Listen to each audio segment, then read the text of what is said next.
કચ્છનો એક એવો રસ્તો જેને ઘણા લોકો રોડ ટુ ઇન્ફિનિટી તરીકે પણ ઓળખે છે. ચારે બાજુ ફેલાયેલા રણની ચીરતો કચ્છનો આ એકલ બામણકા રોડ કનેક્ટિવિટીનો નવો અધ્યાય સાબિત થયો છે. કચ્છના ઇન્ડસ્ટ્રીયલ વિસ્તારોને હાઈવેથી મળતા જોડાણને લીધે આ એક મહત્વપૂર્ણ પગલું પણ સાબિત થયું છે. ખાસ કરીને ખડીર અને વાગડ જેવા દુર્ગમ વિસ્તારોને આ માર્ગ એ વધુ નજીક લાવ્યો છે અને આ વિસ્તારના વિકાસને નવી દિશા મળવાની આશા એ પણ વધુ પ્રબળ બની છે. કચ્છ મિત્રએ 79 વર્ષની સફર દરમિયાન કચ્છના અનેક પ્રશ્નોમાં રસ લીધો. કેટલાય પ્રશ્નો એગ્રેસિવ રિપોર્ટિંગથી ઉકેલ્યા અને જ્યારે એનો ઉકેલ આવ્યો તો તંત્રની પીઠ પર થાબડી છે. આજે આપણે વાત કરવી છે એકલ બામણકા રોડની. આપણે જાણીએ છીએ કે કચ્છના બે માર્ગ એકદમ મહત્વાકાંક્ષી ઘડુલી સાંતલપુર રોડ જે દાયકાઓના ઇંતજાર અને લાંબી રજૂઆત પછી અંતે સાકાર થઈ રહ્યો છે અને એનો એક પાર્ટ બન્યો છે. કચ્છ મિત્રના તંત્રી દીપકભાઈ માકણે સ્થળની મુલાકાત લીધી અને કનેક્ટિવિટીના કાર્યને જોઈને કચ્છને વિકાસની વધુ વેગ મળશે તેમ જણાવ્યું હતું. તો ચાલો આપણે તે વિશે વધુ જાણીએ. ખડીરમાં એકલ અને બામણકા એ વિસ્તારને જોડતો આ એક ચમત્કાર છે. આપણે જે જગ્યાએ હું ઊભો છું એને લોકોએ રોડ ટુ ઇન્ફિનિટી નામ આપ્યું છે અને આ રસ્તો મને લાગે છે કે આના દાયકાઓથી રાહ જોવાતી હતી અને એક ગેમ ચેન્જર એટલા માટે છે કે ખડીર વિસ્તાર આપણે જાણીએ છીએ કે ખડીર વિસ્તારનું તાલુકા મથક ભચાઉ અને ખડીર એ લોકોને ભચાઉ આવવું હોય તો લગભગ આખું ચક્કર મારી અને રાપર થઈ અને પાછા ભચાઉ પહોંચે એટલે 170 કિલોમીટર જેટલો એનો અંતર થાય.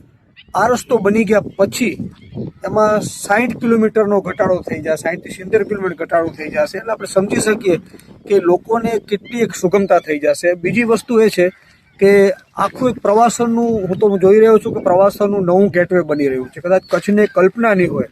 આપણે જોઈએ આજુબાજુ જોશું ચારે બાજુ રણ છે.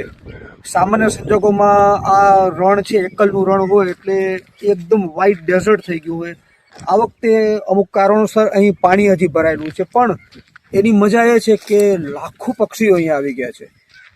અહીંયા ફ્લેમિંગો તમે દૂર દેખો, ફ્લેમિંગો દેખાય છે, પેલિકન દેખાય છે, બગલા છે અને બીજા એટલે પક્ષીવિદો અહીંયા આવે તો મને લાગે છે એમને આખો દિવસ અહીંયા ટૂંકો પડે અને વહેલી સવારે અહીંયા નજીક રસ્તાની અને અત્યારે તો બપોર છે તેમ છતાં આપણે નરી આંખે લાખો બર્ડ્સ જોઈ શકીએ છીએ. એટલે હું એમ કહી શકું કે આ જે ચોબારી અહીંથી જે જોડાતો વિસ્તાર છે, અહીંથી રાપર બાજુ જવાય, ચોબારી થઈને આપણે ભુજ પણ જવાય એટલે આખો એક જગ્યાની એક મહત્ત્વ જબરદસ્ત વધવા જઈ રહ્યું છે. કદાચ કચ્છ જે અલગ અલગ રીતે જે વિકસે છે એનો એક નવો એક પાર્ટ, વધારાનો પાર્ટ શરૂ થયો છે અને આ રોડ ટુ ઇન્ફિનિટી બની જશે. કામ બહુ સારું થાય છે અને રસ્તાની પહોળાઈ પણ સારી છે અને વચમાં એક બેટ પણ આવે જેને રણ હનુમાનનું નામ આપ્યું. વર્ષોથી કચ્છ મિત્ર એકલ બામણકા લખે, કદાચ એ આપણે જૂના છાપા કાઢી તો 3-4 બુક ભરાય એટલા આર્ટિકલ કચ્છ મિત્ર લખ્યા હોય અને હવે એનો સમય આવ્યો છે.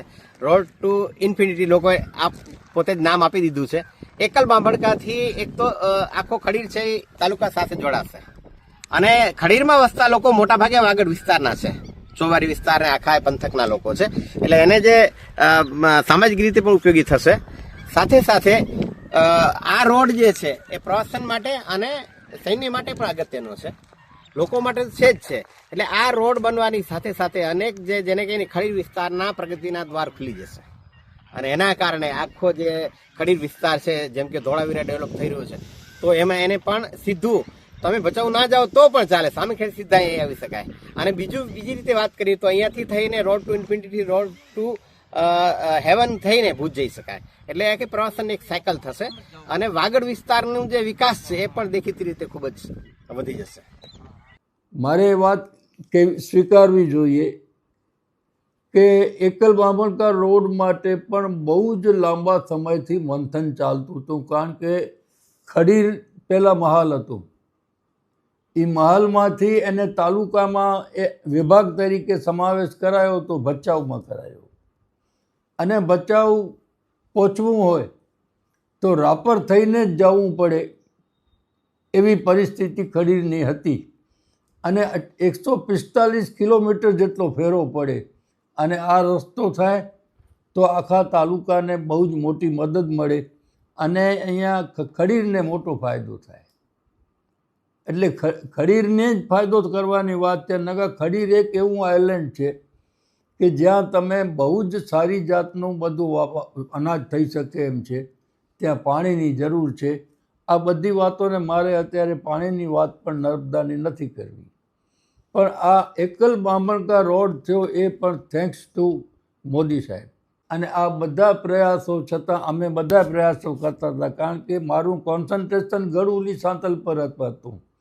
પણ એની સાથે સાથે હું એકલ બામણકા માટે પણ પ્રયત્નશીલ સતત રહ્યો કે આ રસ્તો અગત્યનો છે ને કરો, પણ નહોતું થતું ને સમય આવ્યો ને થઈ ગયો. એ વાતનો અમને આનંદ છે અને આજે ખડીરવાસીઓ માટે એ આનંદનો દિવસ છે.